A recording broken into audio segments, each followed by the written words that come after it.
네, 어느 시골에서 한 목사님이 기도하면서 진지하게 하나님께 물었습니다. 하나님은 정말 존재하시는 겁니까? 그러자 하나님께서 대답을 하십니다. 너는 지금 누구한테 묻고 있는 거니? 하나님한테요. 그럼 내가 누구니? 하나님이요. 그러자 하나님이 대답합니다. 너 내일 설교 준비는 다 했니? 하나님이 보실 때 얼마나 한심합니까? 하나님의 이름을 부르며 하나님 앞에 기도하면서 하나님에 대하여 의심을 품고 있는 거죠. 오늘 우리는 하나님을 믿는다 하고 하나님의 이름을 부르며 고백을 합니다. 그러나 여러분들은 그 하나님을 어떻게 어느 정도로 인식하고 있습니까? 우리가 하나님의 이름을 부르긴 하지만 우리 각자가 다 다른 이해를 가지고 있다면 그 부분은 어떤 면에선 좀 심각하게 바라보아야 할 부분이 아닌가 생각을 합니다. 우리의 하나님의 인식은 어떠한가? 오늘 말씀 속에서 또 한번 우리가 생각을 해보기를 원하는 겁니다. 오늘 세례와 성찬 예식이 있어서 어떻게든 조금 시간을 줄여보려고 좀 생각을 했습니다. 늘 이때마다 좀 시간이 촉박해가지고 설교도 조금 줄이려고 보니까 원래 다 전하려고 했던 내용이 많아서 그거를 이제 반으로 이제 줄이고 나머지 이제 다음 기회에 말씀을 나누려고 했는데 줄여도 만만치가 않습니다. 그래서 아무튼 허락하시는 대로 말씀을 나누려고 생각을 합니다. 우리는 이제 지난주부터 느헤미야서를 새롭게 폈습니다. 느헤미야서를 새롭게 시작하면서 여러 성도님들이 새로운 기대와 또 소망을 가지시고 있는 것을 보게 됩니다. 어떤 그런 마음들을 가지고 계신 것을 볼 때 저도 이 말씀을 좀 더 잘 연구하여 여러분들과 나눠야 되겠다라는 그런 소망이 생기고 또 의욕이 생깁니다. 그래서 우리가 지난주에 함께 나눈 것은 이 느헤미야서는 단순히 성벽을 수리하고 재건하는 데에 의미가 있는 것이 아니라 그것은 바로 그들의 신앙을 새롭게 하는 데에 의미가 있다라고 말씀을 드렸습니다. 그래서 우리도 더불어서 우리 안에 무너진 영적 성벽들을 이 느헤미야서를 통하여서 다시 한번 재건하기를 바라고 이 느헤미야서 말씀들을 통하여서 영적인 가르침과 깨달음을 얻자고 말씀을 드렸습니다. 그래서 앞으로 우리의 무너진 부분들을 하나하나 다시금 새롭게 세우는 그런 계기가 될 수 있기를 바랍니다. 그래서 오늘 본문은 느헤미야의 기도가 소개되고 있습니다. 이 느헤미야서 안에는 느헤미야의 크고 작은 기도가 총 9개가 등장을 합니다. 그래서 우리는 이 느헤미야의 기도를 엿들으며 기도의 모범도 한번 생각해 볼 수 있겠다 생각을 합니다. 먼저 오늘 느헤미야의 어떤 기도의 그 시작이 어떻게 되는가를 한번 보시죠. 5절에 보면 이르되 하늘의 하나님 여호와 크고 두려우신 하나님이요. 지금 이 느헤미야가 그 하나님을 어떻게 부르고 있는가에 주목해 보십시오. 사실 이 느헤미야의 기도의 내용에 구체적으로 들어가기에 앞서서 그가 하나님을 부르는 그 호칭에서부터 영적인 큰 충격과 또 울림을 받습니다. 마치 해머로 우리의 둔하여진 무감각해진 영성을 내리치는 충격을 받습니다. 이 느헤미야는 그 하나님을 어떻게 인식하고 있는가? 오늘날 이 기독교 신앙의 참 어려운 점은 우리가 보이지 않는 하나님을 신앙해야 한다라는 이 점입니다. 그렇기 때문에 우리에게 자연스럽게 나타나기 쉽고 결과되어지는 문제가 뭐냐 하면 우리가 섬기는 그 하나님에 대하여서 경솔한 태도를 가지기 쉽다라는 이야기입니다. 이것은 오늘날 많은 기독교 교계와 또 우리 개개인 모든 신자들에게서 얼마든지 나타나고 있는 문제입니다. 그래서 여러분들 멀리서 찾지 마시고 여러분 주위에서도 찾지 마시고 여러분 안에 이 문제를 발견하실 수 있기를 바랍니다. 여러분 생각에 아니 목사님 무슨 말씀이세요? 우리가 다 하나님을 알고 있고 믿기 때문에 오늘도 이 자리에 나와서 하나님을 예배하는 것 아닙니까? 과연 그렇습니까? 여러분들은 하나님을 어떻게 알고 있습니까? 하나님은 창조주이시며 이 온 우주 만물을 다스리시는 만유의 주제이시며 또 이 역사를 그분의 뜻대로 섭리하시며 주도하시는 분이십니다. 그래서 우리의 모든 인생 역사의 진정한 해법은 하나님께 있습니다. 여러분 이 사실을 믿으십니까? 네. 다 아멘이라고 하시겠죠. 그것을 믿고 인정하는 문제는 그렇게 어렵지 않습니다. 그 믿고 인정하는 것으로 여러분들이 끊임없이 사고하고 판단하고 생각하고 그렇게 사느냐 하는 문제는 또 다른 문제가 되는 것이죠. 오늘 여러분들이 살고 있는 이 미국 사회에 많은 미국인들은 하나님을 믿느냐라는 그 물음에 대하여서 믿는다라고 대답하는 사람이 무척 많을 겁니다. 제가 구체적인 퍼센테이지는 제가 모르지만 예전에 기억으로 봤을 땐 적어도 70% 이상은 되는 걸로 알고 있습니다. 정말 신적인 존재가 필요하는가, 있어야 된다라고 생각하는가, 아마 대부분의 사람들이 그렇다라고 아직까지는 대답을 한다라는 것이죠. 그러나 그들이 생각하는 믿는다, 인정한다라는 것은 그저 신적인 대상이 있는 것, 그의 존재를 믿고 인정할 뿐이지 정말 그 하나님을 크고 두려워할 하나님으로 여기고 살고 있는가 하는 문제는 다시금 돌아보아야 됩니다. 여러분들은 어떻습니까? 여러분들이 알고 있는 하나님은 어떤 하나님입니까? 오늘날 우리가 살고 있는 이 현대 사회는 절대자를 거부하는 시대 정신이 아주 만연합니다. 과거에 합리주의가 주도권을 잡고 있을 때에는 형이상학적인 초월적인 대상, 어떤 신적인 존재에 대하여서는 우리가 알 수 없다, 불가지론을 이야기하며 그 최고의 자리에 인간의 이성을 가져다가 앉혀놓았습니다. 그 이후에 실존주의에 이르러서는 인간의 존재만큼, 내가 존재한다는 사실만큼 확실한 것은 없다. 그래서 모든 것을 나의 존재론에서 출발을 합니다. 그래서 개개인의 주관성과 개인의 자유와 책임에 대하여서 강조를 하게 되죠. 그래서 오늘날에는 포스트 모더니즘이 등장을 해서 더 이상 절대라는 것은 없다라고 보는 것이죠. 모든 것이 상대적일 뿐이다. 그래서 그 절대자의 자리를 비워둡니다. 그러자 오늘날 현대를 사는 현대인들은 그 비워둔 자리에 돈과 물질과 내 현실과 필요의 효용성으로 모든 것을 다 채우게 되는 겁니다.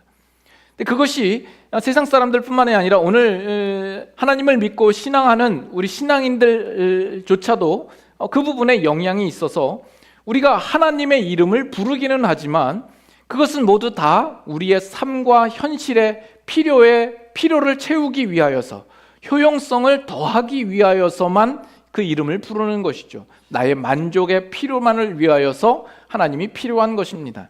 그래서 오늘도 이렇게 교회에 와서 자리 잡고 우리가 있습니다만 우리의 마음속에는 어쩌면 정말 하나님의 높고 영화로우심, 그의 존귀와 위엄과 권세와 그의 베푸신 구원의 놀라운 역사를 바라보며 그를 찬양하고 높이는 것이 아니라 그저 세상에서 복받고 나의 부족분을 채우고 나의 신자된 명분을 세우기 위하여 자기를 증명하고 자기를 확인하기 위한 목적으로만 이 자리에 나오는 신자들이 얼마든지 있을 수 있다는 점입니다.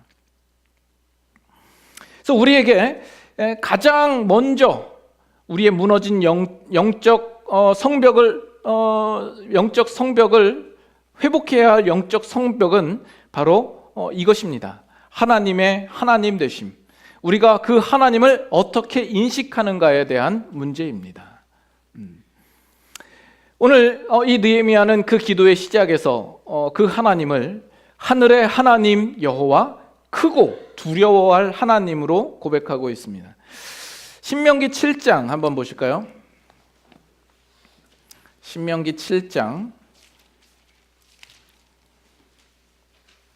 신명기 7장 18절부터 보겠습니다. 구약 성경이 273페이지, 신명기 7장 18절.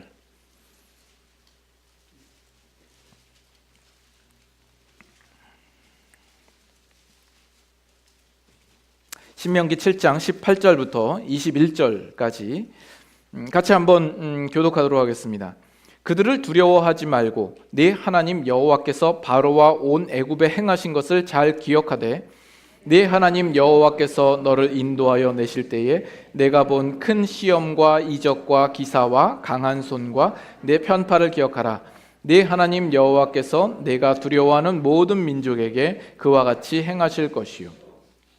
네 하나님 여호와께서 또 왕벌을 그들 중에 보내어 그들의 남은 자와 너를 피하여 숨은 자를 멸하시리니 너는 그들을 두려워하지 말라. 너희의 하나님 여호와 곧 크고 두려운 하나님이 너희 중에 계심이니라.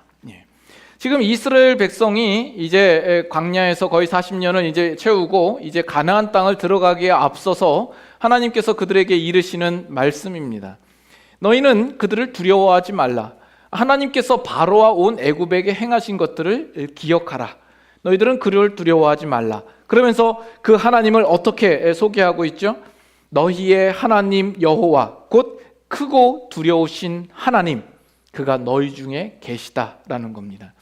그 하나님이 어떤 하나님인가 하는 것을 그 가나안 땅에 들어가 이스라엘 백성들에게 분명하게 각인시키고 있는 것을 보게 됩니다. 그 하나님은 크고 두려우신 하나님이었습니다. 다니엘서 9장 보겠습니다. 다니엘서 구약성경 1248페이지, 다니엘서 9장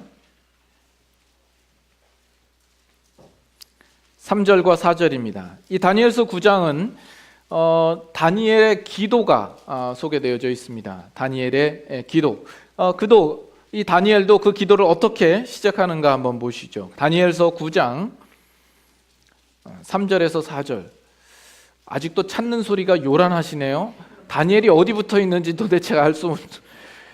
다니엘서 9장 3절 제가 읽고 4절 같이 한번 읽겠습니다. 내가 금식하며 베옷을 입고 죄를 덮어쓰고 주 하나님께 기도하며 간구하기를 결심하고 내 하나님 여호와께 기도하며 자복하여 이르기를 크시고 두려워할 주 하나님. 거기까지만 보죠. 크시고 두려워할 주 하나님. 이 다니엘이 그 하나님을 고백할 때 이렇게 고백하고 있다라는 점입니다. 크시고 두려워할 주 하나님. 우리는 이 부분을 좀 주목해서 볼 필요가 있습니다. 오늘 우리가 가지는 하나님의 인식이 어떠한가라는 것을 생각하면서 그들의 하나님에 대한 고백이 어떠한가를 보아야 합니다.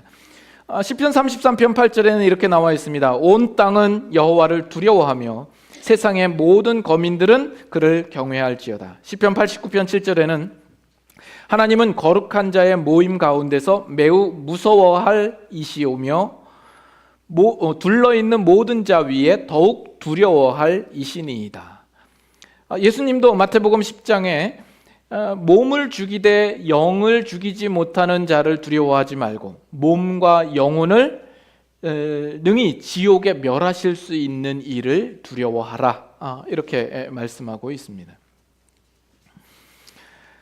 이 문제에 대해서 여러분 좀 심각성을 아직까지는 깨닫지 못하시고 계시죠. 잘 와닿지 않으실지 모르겠습니다. 그러나 이 부분에 대해서 좀 더 구체적이고 실제적으로 우리의 신앙의 문제를 좀 해부를 해볼 겁니다. 먼저 목사인 저 자신도 저의 삶 가운데서 하나님의 두려움을 인식하지 못하고 사는 부분이 없는가를 돌아보게 됩니다. 물론 그런 부분들이 있습니다. 그런 부분에 있어서 분명히 회복되어져야 된다라고 생각을 합니다. 여러분에게 한 가지 묻지요. 여러분 앞에 서 있는 이 목사가 하나님을 두려워하는 목사이기를 바라십니까? 나머지는 별로 그러든지 말든지 하는 건가요? 다시 한번 말씀을 드리죠. 앞에 선 목사가 이 강단에 섰을 때 정말 하나님을 두려워하는 마음으로 서기를 바라십니까? 네. 분명히 아멘이라고 대답을 했습니다. 네. 그렇다면 여러분 정말 그렇다면 이 앞에 선 목사가 말씀을 전할 때 또 여러분들이 이 주일날 이 자리에 와서 앉아서 말씀을 들을 때에 여러분들이 듣는 말씀이 항상 여러분들에게 편하고 좋고 아름다운 이야기를 바라는 마음이라면 그것은 모순입니다. 여러분들이 목사가 하나님을 두려워하는 목사이기를 바라면서 여러분들이 그 목사에게 듣고자 하는 내용이 감미롭고 아름답고 편한 이야기이기를 바라는 것은 모순이다라는 이야기입니다. 여러분들이 생각할 때 정말 목사가 하나님을 두려워해야 된다라고 생각할 때 이 목사가 정말 하나님을 두려워하는 마음으로 청렴, 결백하며 양심적이며 착하며 깨끗한 성품과 삶을 살아야 된다라고 생각을 하실 겁니다. 물론 맞지요. 저도 그렇게 생각을 하고 저 역시도 그 부분에 대해서 제 삶에 분명한 책임을 가지고 짐으로 여기고 늘 긴장하며 그러한 삶을 살기를 힘써야 될 줄로 압니다. 그러나 동시에 이 강단에 섰을 때만큼은 더욱 하나님을 두려워하는 마음으로 그 어느 때보다도 하나님 편에 서서 가장 신랄한 지적과 책망과 또 질책들을 양보 없이 외쳐야 되는 겁니다.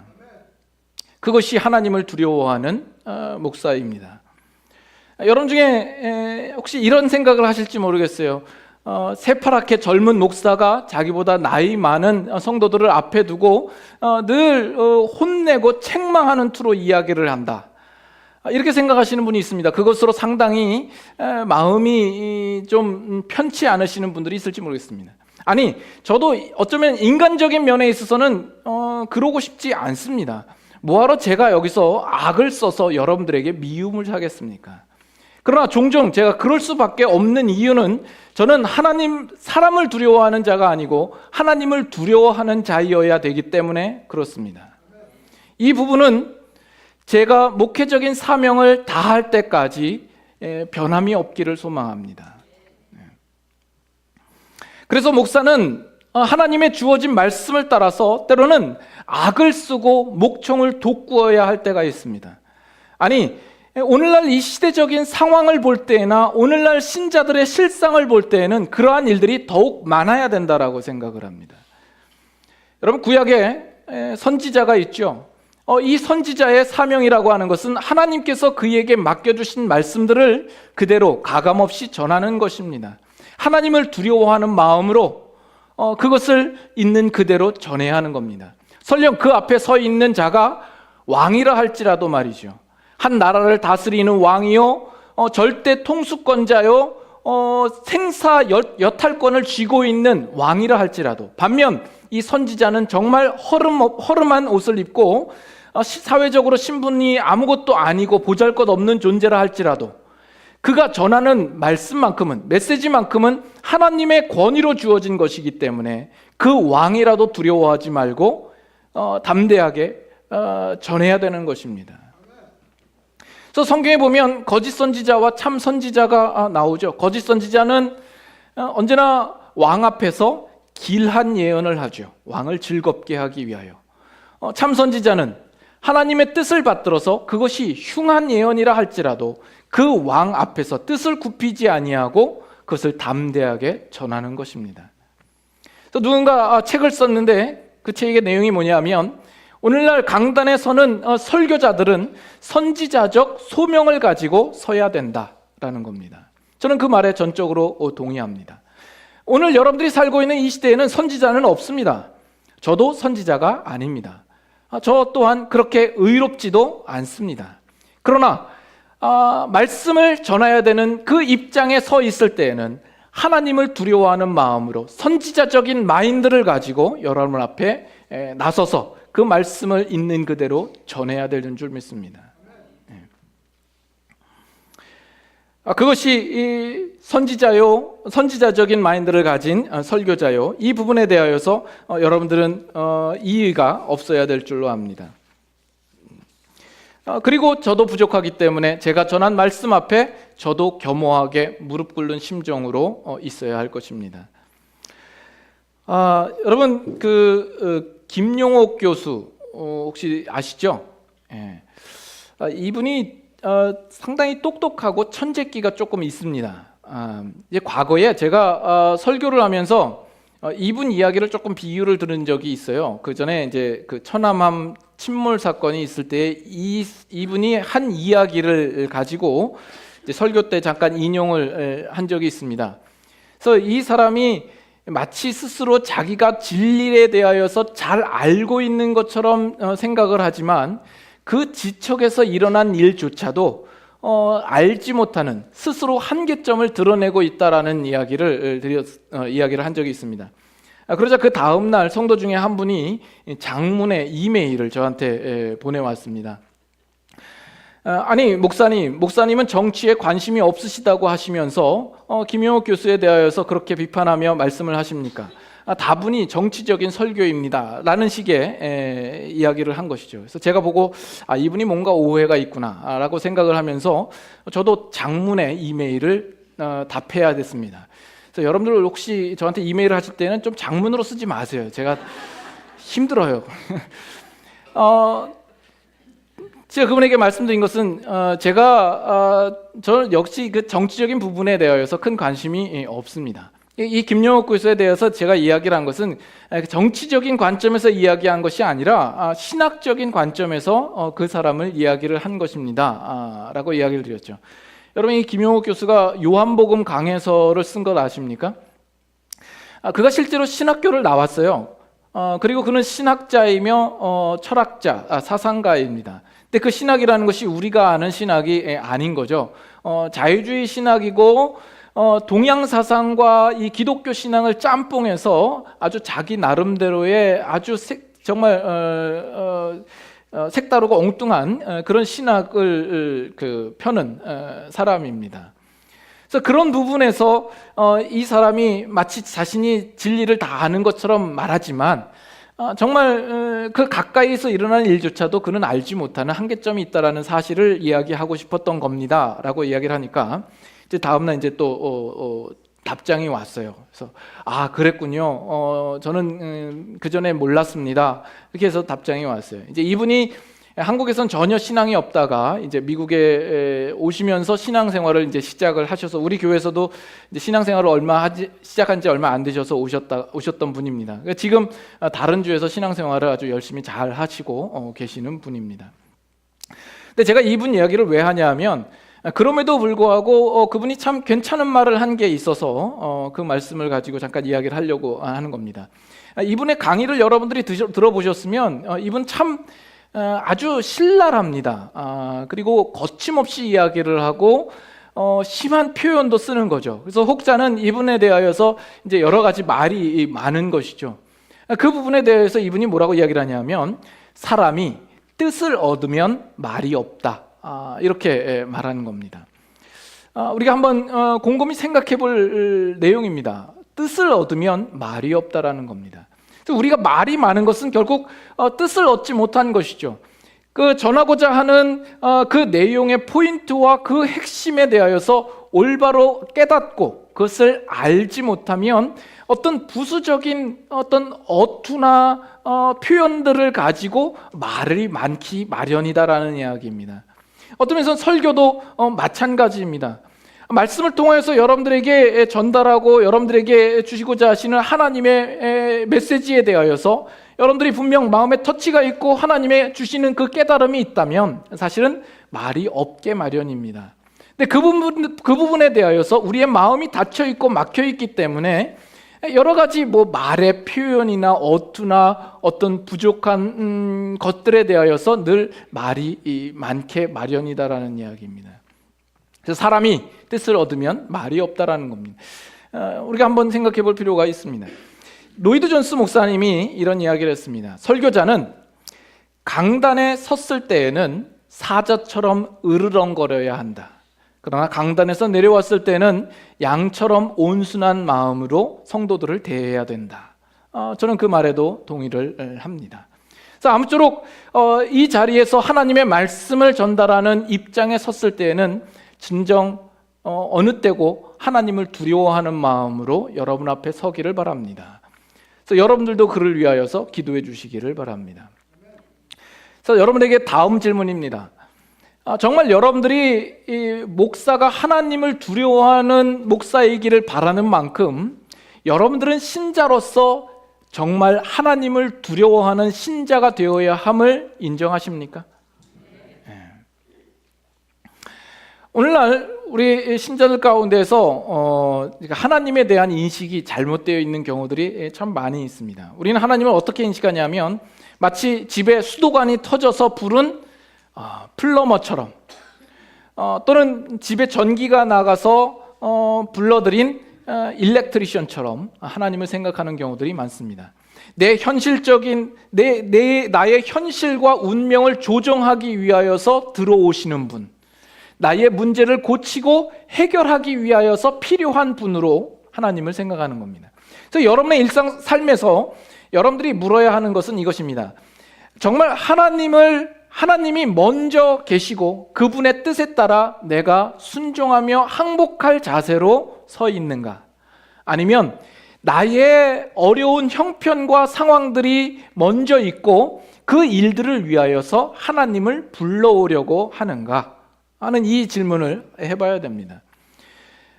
출애굽해서 광야에 나온 이스라엘 백성들은 끊임없이 자신들의 필요와 현실적인 욕구에 대하여서 하나님이 그 필요를 채워주실 분으로 요구를 하고 있습니다. 당장 물이 없습니다. 당장 먹을 양식이 없습니다. 고기가 없습니다. 하는 것으로 그들은 하나님을 요구하고 있는 것이죠. 하나님이 그들을 향하여서 무엇을 원하시고 무엇을 약속하시고 그들에게 말씀하신 바를 깨달아서 그 앞에 순종하며 엎드리는 자세로가 아니라 언제나 자신들이 먼저 있고 그 하나님을 요구하는 자세로 서 있는 겁니다.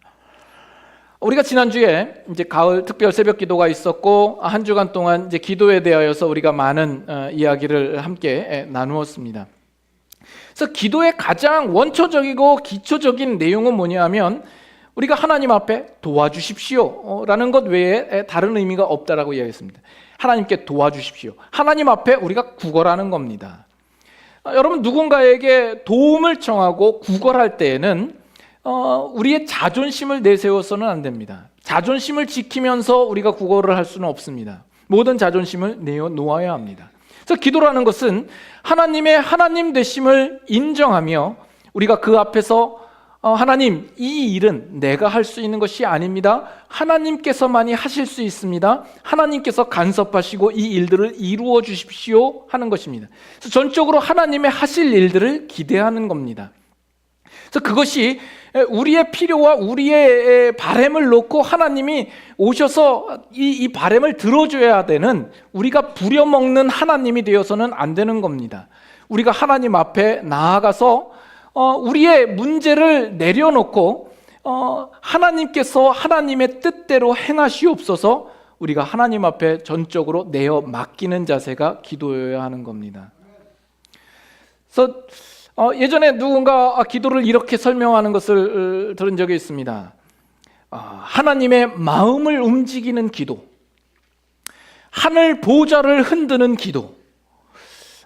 멋있어 보이죠? 이런 대단한 기도가 있나?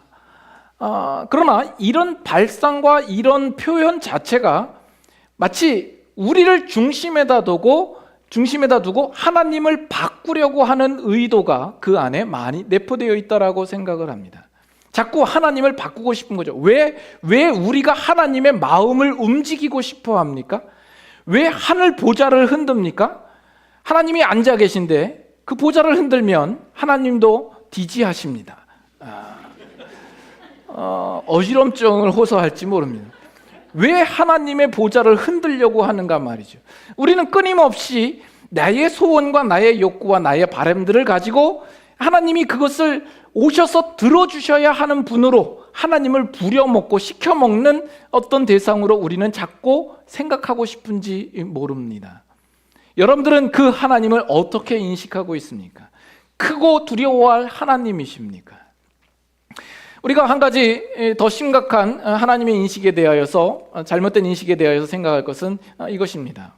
우리의 신앙생활 가운데, 삶 가운데 그 하나님이 너무 가벼운 하나님, 너무 쉽게 막 대하는 하나님, 경홀히 여기는 하나님이 되어버렸다라는 겁니다.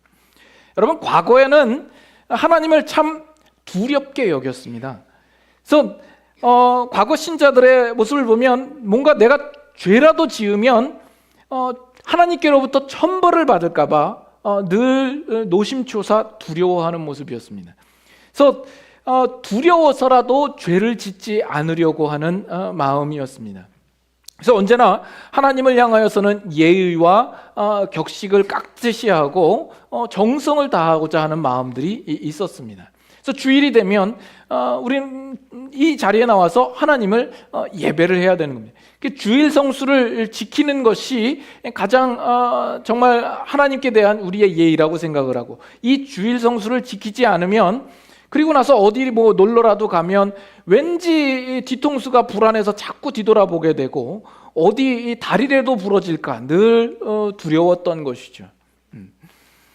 그래서 주님 앞에 나올 때에도 정말 예의를 다해서 헌금도 그 지폐를 다리미에 다려가지고 빳빳하게 해가지고 드리고, 예배 나올 때도 새 옷이 있으면 주일부터 입게 하고, 주일에는 반듯한 정장을 입고, 우리 여자 성도님들은 또 고운 한복을 입어서 주님 앞에 나오도록, 그것이 하나님을 두려워하는 마음 속에서 나오는 하나의 다 이제 그런 결과들입니다.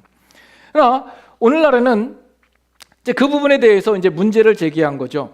우리가 알고 있는 그 하나님은 꼭 우리가 두려워할 하나님은 아니다. 그 하나님은 정말 사랑의 하나님이요, 우리의 아버지 되시는 하나님이기 때문에 얼마나 친근한 하나님이며 우리의 죄를 용서해 주시는 하나님인가. 이것도 맞습니다. 분명히 맞습니다. 성경이 우리에게 그렇게 말씀하고 있고 우리가 분명히 그렇게 알고 인식해야 할 하나님입니다.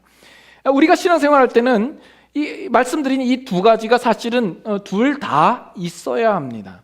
그래서 예수 그리스도의 십자가 안에서도 하나님의 이 속성, 공의와 사랑의 속성들이 다 나타나 있는 것이죠. 하나님은 공의의 하나님입니다. 죄에 대하여서 애누리가 없으신 하나님입니다. 절대로 그냥 봐주시는 법이었습니다. 죄에 대하여서 철저하게 묻고 단호하게 그 죄값을 치르도록 하시는 하나님입니다. 어느 정도까지냐 하면 우리의 죄를 인하여서 자기 아들, 죄 없는 예수 그리스도를 우리에게 보내서 십자가에 매다는 그 죄의 형벌을 다 치르게 하시는 무서운 공의로운 하나님이십니다. 그러나 또한 동시에 그 하나님은 사랑의 하나님이신 것이죠. 우리를 얼마나 사랑하시는지 자기 아들까지 아끼지 아니하시고 내어주실 만큼 사랑의 하나님이십니다. 우리는 이 두 가지를 분명히 함께 가지고 있어야 합니다. 그런데 오늘날 하나님의 인식에 대한 우리의 성향들은 사실 두려운 하나님보다는 사랑의 하나님 쪽에 더 치우쳐 있고 거기에 무게감을 두고 더 큰 포션을 두고 우리는 신앙생활을 하고 있는 겁니다. 왜요? 그것이 우리에게는 더 편하기 때문이죠. 우리의 마음을 더 편하게 하고 우리의 마음을 위로하게 하고 내가 걱정 없이 살 수 있는 부분이기 때문에 그렇습니다. 그러면서 자연스럽게 오늘날 우리의 신앙은 하나님에 대하여서 가볍게 여기며 하나님을 경홀히 여기며 하나님 앞에 하나님을 하나님답게 섬기지 못하는 우리들의 어떤 신앙의 양상들이 오늘 나타나게 되었다라는 이야기입니다. 지난 훈련반 가운데서 이런 이야기들이 나왔어요. 어떤 한 분이 우리의 신앙의 부분을 함께 점검하면서 이제 이런 이야기가 나온 겁니다. 만약에 내 목에 총이나 칼을 들이대고 예수 믿을래 죽을래 이렇게 물어보면 난 참 자신이 없다, 이렇게 고민을 하시는 분이 있습니다. 그래서 말씀을 드렸죠. 그런 고민 참 쓸데없다고. 네. 여러분들 그런 고민 하십니까? 쓸데없습니다. 여러분들, 제가 장담컨대 여러분들이 앞으로 남은 인생을 사시면서 아마 그런 일은 안 일어날 겁니다. 그 일어나지 않을 일에 대하여서 괜한 고민을 하시고 있는 겁니다. 그러나 대신 여러분들의 일상에서 그 자잘한 모든 선택의 기로와 그 판단 속에서 여러분들은 하나님을 두려워하는 마음으로 올바른 신앙인의 자세로 그것들을 그 바른 결정을 하고 있느냐라는 겁니다. 오늘 예배를 드릴 것인가? 집에서 잠을 잘 것인가? 예배를 드릴 것인가, 골프를 갈 것인가, 우리 자녀가 좋아하는 그 시합을 나가게 할 것인가, 교회에 나가서 예배를 드리게 할 것인가, 우리가 신자로서 마땅히 드려야 할 헌금과 예물을 주님 앞에 드릴 것인가, 말 것인가. 이러한 부분에서 여러분들이 그 시험을 통과하지 못하는데 목에 칼이 들어올까 말까를 염려하는 것은 아주 얼토당토하지 않은 이야기죠. 왜 그것을 고민합니까? 여러분들은 지금 매 순간마다 주어지는 그 작은 일에서조차 우리가 통과하지 못하고 하나님을 두려워하지 않는다면 그것이 우리의 가장 큰 문제라고 보아야 할 것입니다. 그럼 그렇게 꼭 묻는 사람이 있죠. 아니, 주일 예배를 꼭 그렇게 지켜야만 온전한 신앙인입니까? 그 헌금을 잘 드려야만 진정한 신앙인입니까? 답은요, 아니요, 꼭 그렇지만은 않습니다가 답이죠. 그러면 여러분들은 꼭 그렇지만은 않다라는 데에 무게를 두고 그것으로 안심하고 싶은 것이죠. 그래서 우리의 신앙은 끊임없이 우리가 편한 대로 가고 그 하나님을 두려워하는 자리에서 우리는 자꾸 멀어지고 있는 겁니다. 우리의 신앙은 과연 정말 그 하나님을 크고 두려워할 하나님으로 생각하고 있는 겁니까? 그래서 지난 시간에도 그런 이야기를 했어요. 이 북쪽에 유대인들이 많이 사는 그 동네에서는요, 학교가 유대인의 절기에는 쉽니다. 유대인들이 그 절기 때만 되면 학교에 안 나오거든요. 근데 대부분 많은 유대인들이 그 지역에 사니까 아예 학교가 유대인의 절기 때는 아예 쉬어버리는 겁니다. 여호와의 증인은 군대를 안 갑니다. 감옥에 가는 한이 있어도 절대로 군대는 안 갑니다. 안식교는 토요일 날 절대 일하지 않습니다. 그런데 기독교인은 주일 날 뭐든지 합니다. 어떻게 보세요? 오늘날 모든 관공서와 공공기관의 시험이 다 주일날 있어요. 한국에 가보면, 그래서 주일날 되면 청년들이 교회를 안 와요. 다 취직하느라고 어디 가서 시험 보고 있는 거죠. 토익 시험도 주일날 있고. 오늘날 미국에도 모든 학교 액티비티나 모든 시합이 다 주일날 열리죠. 그래서 여러분, 만약에 우리 많은 성도들이 정말 이 주일날만큼은 하나님을 두려워하여 하나님 앞에 나아가 예배드리는 것이 우리의 첫째요, 그렇기 때문에 주일날에는 우리가 그 일을 할 수 없습니다 라고 한다면 세상도 주일날 뭘 하기를 포기했을 겁니다. 그런데 세상에 주일날 해보니까 아니, 신자들이 교회 안 가고 다 여기 와 있는 거죠. 그래서 버젓이하고 있는 겁니다. 우리는 그만큼 오늘날 하나님을 절대로 두려워하지 않습니다. 하나님을 크신 하나님으로 여기지 않습니다. 우리는 우리의 편한 대로 하나님을 알고 있고 그 하나님은 우리에게 경솔이 되어지는 모습으로 서 있는 겁니다. 말라기 1장 한번 보겠습니다.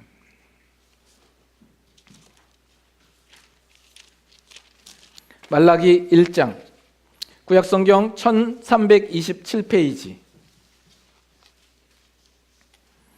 말라기 1장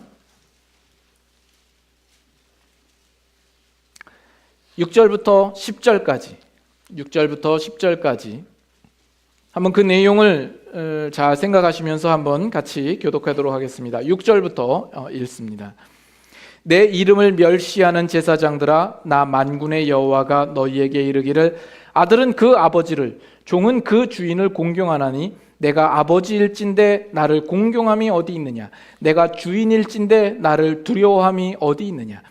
하나 너희는 이르기를 우리가 어떻게 주의 이름을 멸시하였나이까 하는도다.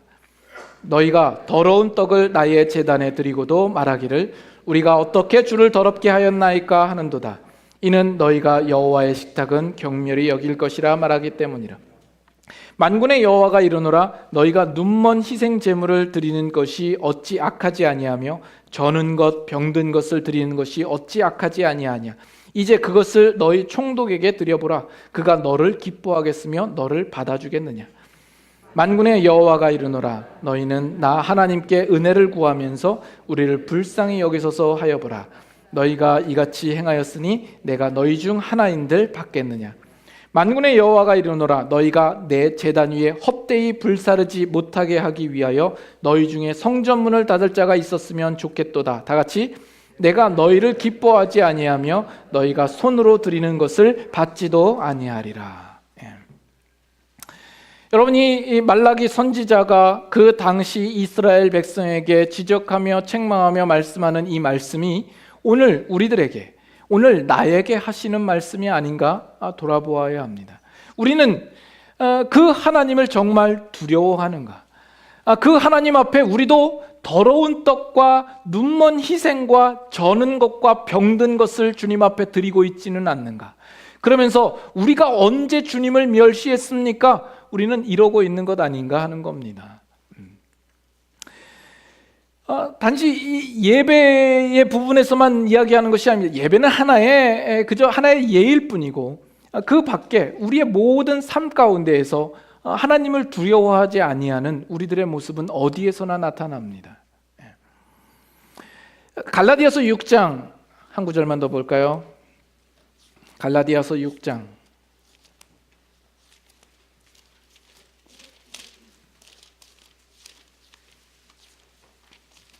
갈라디아서 6장 7절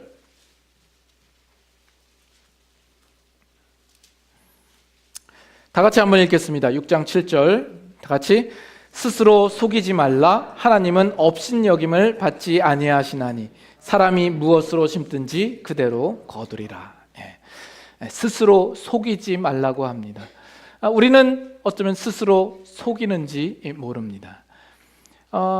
하나님을 공경한다. 우리의 입술로는 그렇게 고백을 하죠. 하나님을 예배한다라고 하죠. 그러나 그 하나님의 예배는 우리의 가장 최고의 것으로 드리는 것이 아니라 언제나 남은 시간, 남은 삶, 우리의 짜투리로 주님을 예배하고 있는 것은 아닙니까? 스스로 속이지 말라라고 이야기합니다. 우리는 우리 자신을 속이기도 하며 또 우리가 감히 하나님을 속일 수 있다라고도 생각하는지 모릅니다. 그러나 하나님은 업신여김을 받지 아니하신다고 이야기를 합니다. 개역 성경에는 하나님은 만홀히 여김을 받지 아니하신다고 이야기를 합니다. 그 하나님이 그 하나님을 여러분들은 어떻게 인식하고 있습니까? 우리 안에 무너진 성벽, 우리 안에 가장 회복되어야 할 부분이 있다면 바로 이 부분입니다. 그 하나님의 하나님 되심, 그 하나님을 우리가 어떻게 인식하고 있는가? 크고 두려워할 하나님이신가? 여러분의 신앙 인생에서 다시 한번 물으실 수 있기를 바랍니다. 기도하겠습니다.